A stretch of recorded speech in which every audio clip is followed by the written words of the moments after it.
I want to address the idea of an incel coming into my office, somebody who is straight up and honest about how much he resents women, how angry he is with women, how angry he is with anybody who tries to dispute that notion.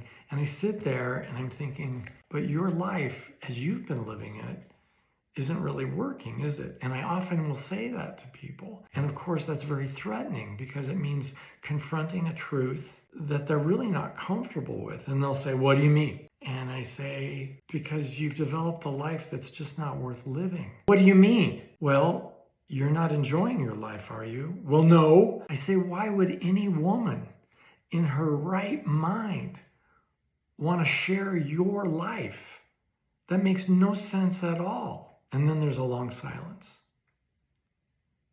Because of course it's obvious, nobody would want to share the life of somebody who's chronically angry and who blames their partner for everything going wrong in their life. Women don't want to take the blame for all of that. Nobody does. When I get to that point where they begin to see, not accept, but begin to see that they don't have a life worth living, then begins the very step-by-step process of building a connection with someone. And so what I need to do, what I always have made a practice of doing, is leaning into the unpleasantness, because I don't like confrontation any more than anybody else. But unless I have the courage to speak up and say what I'm really thinking and how I'm really feeling, and also the courage to laugh at their incredibly great humor, their funny remarks, their distractions, I can share their life. And kind of like a hired gunslinger, I become a temporary friend where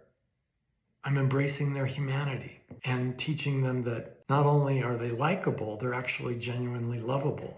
And if they could pull their head out of their anatomy, other people could discover that too, because they're keeping the most enjoyable, wonderful parts of who they are as the best kept secret in town, so that nobody knows. Nobody knows how really funny he is. Nobody seems to know how really loving he is and how much he yearns to connect with somebody. And also, in his heart of hearts, he knows he doesn't know how to do it.